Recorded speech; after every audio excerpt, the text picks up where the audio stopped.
नमस्कार दोस्तों, मेरा नाम है सौरभ और स्वागत है आपका मगध एजुकेशन में। मोदी गवर्नमेंट के, मोदी सरकार के सेकेंड टेन्योर का लास्ट बजट आज पार्लियामेंट में पेश कर दिया गया है। दोस्तों आपको बता दें कि आज के दिन जो बजट पेश किया गया वो एक इंटरिम बजट है, क्योंकि 2024 का जो साल है दोस्तों उसमें लोकसभा इलेक्शन पड़ रहा है, इसीलिए हम इसको वोट ऑन अकाउंट बजट कहते हैं, ना कि फुल बजट कहते हैं। तो इसके क्या मेजर हाईलाइट रहे हैं, क्या इसके मेजर टेक अवे रहा है, वो हम आपके सामने रखना चाहेंगे। तो सबसे पहले बात कर लेते हैं कि निर्मला सीतारमण जो बजट के ऊपर भाषण देती है हर एक वर्ष यहाँ पे, उसका टाइमलाइन क्या रहा है। तो 2019 में इन्होंने 140 मिनट का भाषण दिया था, 2020 में 160 मिनट का, 2021 की बात करें तो 100 मिनट का, 2022 में 91 मिनट का, 2023 में 87 मिनट का, 2024 यानी कि जो आज के दिन इन्होंने भाषण दिया बजट के ऊपर वो महज 58 मिनट का था। दोस्तों यहाँ पे जुलाई के महीने में एक बार फिर से जब है ना लोकसभा इलेक्शन का रिजल्ट आ जाएगा तो फिर फुल बजट पेश किया जाएगा पार्लियामेंट में। इसका थीम क्या रहा है दोस्तों यहाँ पे, है ना, डेमोग्राफी, डेमोक्रेसी एंड डाइवर्सिटी, जो कि पूरे इंडिया को यहाँ पे रिप्रेजेंट करता है दोस्तों यहाँ पे, है ना।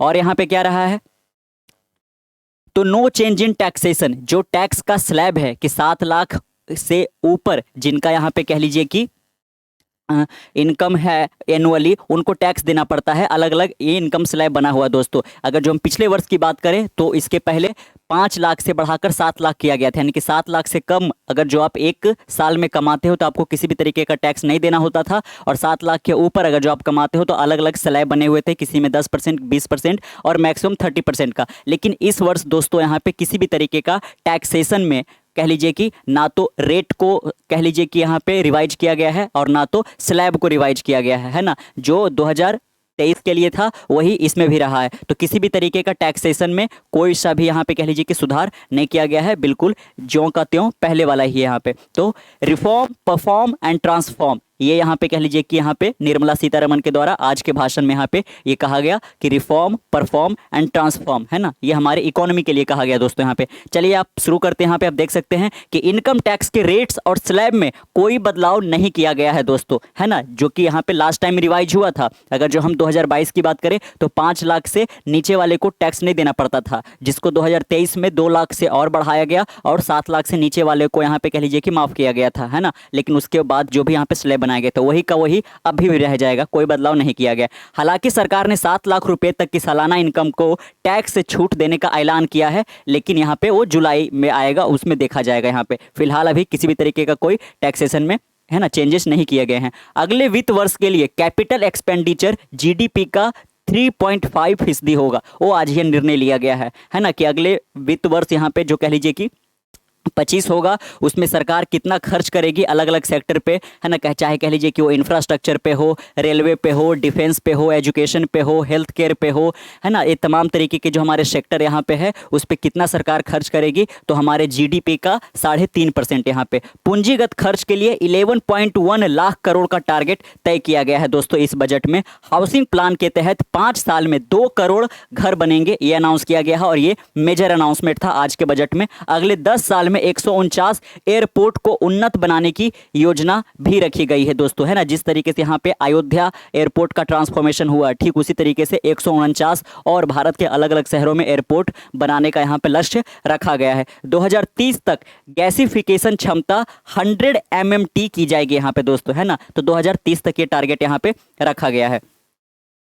अगर जो हम, है ना, और आगे देखते हैं यहाँ पे, तो सरकार मध्य वर्ग के लिए 2 करोड़ और घर बनाने जा रही है दोस्तों यहाँ पे, है ना, जो कि कह लीजिए कि जिनके आज है ना सर के ऊपर छत नहीं है उन लोगों को ध्यान में रखते हुए सरकार मध्य वर्ग के लिए यहाँ पे मिडिल इनकम फैमिली वालों के लिए 2 करोड़ और घर बनाने जा रही है यहाँ पे। यह पहले की योजना पीएम आवास योजना को एक और कदम आगे लेकर जाएगा, है ना। और जो यहाँ पे कह लीजिए कि, है ना, पीएम आवास जो मिल रहा था उसी का कह लीजिए कि एक अपग्रेडेशन होगा, उसी को आगे बढ़ाया जाएगा। रियल एस्टेट और कंस्ट्रक्शन सेक्टर के लिए यह घोषणा बहुत सकारात्मक होने वाली है दोस्तों, है ना। जो ये डिसीजन लिया गया कि 2 करोड़ और घर यहाँ पे बनाना जाएगा, तो जो भी कंस्ट्रक्शन वर्कर यहाँ पे वो आएंगे यहाँ पे, है ना, तो रोजगार भी पैदा होगा। फाइनेंशियल ईयर 2025 यानी कि वित्त वर्ष 2025 में सरकार की gross market borrowing 14 lakh crore रुपए की रहेगी दोस्तों, है ना। जो बोरोइंग वो यहाँ पे होगा ग्रॉस मार्केट का, वो 14 लाख करोड़ रुपया का रखा गया है।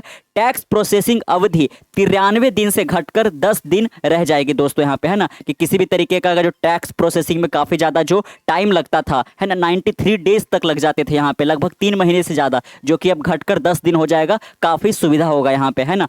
हर महीने का औसत जीएसटी कलेक्शन 1.66 लाख करोड़ रुपए रहा है ना। अब यहाँ पे हम हमारा रिजल्ट कैसा रहा है जीएसटी को लेकर यहाँ पे, तो अगर जो हम हर महीने एवरेज आउट करें तो 1.66 लाख, लगभग 1.5 लाख करोड़ रुपए रहा है यहाँ पे, है ना। ये पूरा जो 2023 का यहाँ पे रहा था दोस्तों। जीएसटी टैक्स पेयर की संख्या 2 गुनी हो गई है यहाँ पे, है ना, कि जीएसटी जो पे करते थे उनकी संख्या बढ़कर दुगना हो गया है। 10 साल पुराना 10,000 तक का टैक्स जो बकाया रह गया था उसको पूरी तरह से माफ कर दिया गया है। निर्मला सीतारमन ने आज ये अनाउंस किया दोस्तों। टेक्नोलॉजी में दिलचस्पी रखने वाले युवाओं के लिए एक खास मौका होगा। इन युवाओं को इनोवेशन के क्षेत्र में काम करने के लिए 50 साल का इंटरेस्ट फ्री लोन दिया जाएगा, जिससे हमारे देश में और कई यहाँ पे नए नए स्टार्टअप उभर कर आएंगे, है ना, जो कि कह लीजिए कि कुछ नया इनोवेशन करना चाहते हैं, तो उनको 50 साल तक इंटरेस्ट फ्री यहाँ पे लोन दिया जाएगा, है ना, जिससे कह लीजिए कि युवा अपने आइडियाज़ को दुनिया के सामने रख सके। इसके लिए 1 लाख करोड़ रुपया का फंड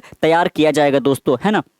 तो ये रहा है। टूरिज्म की अगर जो हम बात करें ना, टूरिज्म के ऊपर मालदीव और इंडिया के बीच में काफ़ी ज़्यादा यहाँ पे कह लीजिए कि, है ना, ये डिप्लोमेटिक टेंशन भी देखने को मिला था, तो उसके लिए भी यहाँ पे आया है। टूरिज्म के लिए राज्यों को कर्ज मुक्त ब्याज मिलेगा, है ना, किसी भी तरीके का उस पर कोई भी यहाँ पे ब्याज नहीं लगाया जाएगा, और ये सरकारों को दी जाएगी, राज्य सरकारों को। 2024-2025 में फिस्कल डेफिसिट जीडीपी का 5.1% रहने का अनुमान लगाया गया है। ये हमारा प्रोजेक्शन है कि जितना भी फिस्कल डेफिसिट होगा वो हमारे जीडीपी का, ग्रॉस डोमेस्टिक प्रोडक्ट का 5.1% रहेगा। इस वित्त वर्ष का फिस्कल डेफिसिट 5.8% रहेगा। टैक्स रेट में कमी का ऐलान किया गया। 7 लाख रुपए तक की आय पर कोई टैक्स नहीं है। ये हमने शुरू में ही जान लिया कि जो टैक्सेशन है, जो स्लैब है, उसमें किसी भी तरीके का कोई यहाँ पे कह लीजिए कि, है ना, चेंजेस नहीं किए गए हैं। जनसंख्या की चुनौतियों से निपटने के लिए कमेटी बनाने का ऐलान किया गया है, और ये काफ़ी ज़रूरी है दोस्तों यहाँ पे, है ना। जिस तरीके से हमारा जो पॉपुलेशन एक्सप्लोड किया है, हमने चाइना को पीछे छोड़ते हुए दुनिया का सबसे ज़्यादा पॉपुलस कंट्री बन गए हैं। इसके कारण क्या होता है कि हम रिसोर्सों का जो सही से यहाँ पे डिस्ट्रीब्यूशन वो नहीं हो पाता था, इसलिए यहाँ पे कह लीजिए कि कमेटी बनाया जाएगा जो कि जनसंख्या की चुनौती से यहाँ पे निपटने का काम करेगी दोस्तों। यहाँ पे इनकम टैक्स के रेट और स्लैब में कोई बदलाव नहीं किया गया, हमने शुरू में ही देख लिया था यहाँ पे, है ना। 7 लाख रुपये की सालाना इनकम को टैक्स से छूट देने का ऐलान वो पहले भी था यहाँ पे, है ना। आपने देखा यहाँ पे कि कितने ये एयरपोर्ट बनाने जा रहे हैं, आप रिवाइज भी एक तरीके से देख सकते हैं, है ना। कितने पूंजीगत खर्च के लिए कितने करोड़ का टारगेट रखा है, कैपिटल एक्सपेंडिचर कितना जीडीपी का होगा वो आपने यहाँ पे देख लिया। आगे देखते हैं तो 42,000 रेल बोगियों को वंदे भारत के स्टैंडर्ड के हिसाब से तैयार किया जाएगा। जी हाँ दोस्तों, आज के दिन भी हमारा जो बहुत बड़ा यहाँ पे कह लीजिए कि एक पॉपुलेशन है वो रेलवे का यूज करता है, और रेलवे का जो जिस तरीके से कंडीशन यहाँ पे है वो काफ़ी ज़्यादा खराब है। इसी को ध्यान में रखते हुए 42,000 रेल बोगियों को जिस तरीके से वंदे भारत में रेल बोगी है उसके स्टैंडर्ड से यहाँ पे तैयार किया जाएगा, है ना। 1361 मंडियों को ENAM से जोड़ा जाएगा। मत्स्य संपदा के तहत एक्वाकल्चर यानी कि मत्स्य पालन को दोगुना किया जाएगा। 5 इंटीग्रेटेड एक्वा पार्क भी लगाए जाएंगे दोस्तों, है ना। निर्मला सीतारमन के द्वारा किया गया है। देश में खाद्यान्न की चिंता दूर की गई है। 80 करोड़ लोगों को मुफ्त राशन मुहैया कराया गया है। पिछले 10 साल में हर घर तक पहुंचने की कोशिश रही है ना। ये सरकार का यहाँ पे कह लीजिए कि, है ना, इन्होंने रिजल्ट दिया है कि किस तरीके से हमारा जो यहाँ पे ग्रेन डिस्ट्रीब्यूशन रहा है वो रहा है ना। तो फाइनली जो मेजर की हाईलाइट थे वो आपने जान लिया। कैसा लगा वीडियो नीचे कमेंट बॉक्स में बताइएगा। मिलते हैं कल एक नए वीडियो के साथ, तब तक के लिए keep learning keep growing. This is Saurabh signing off. See next one, bye bye.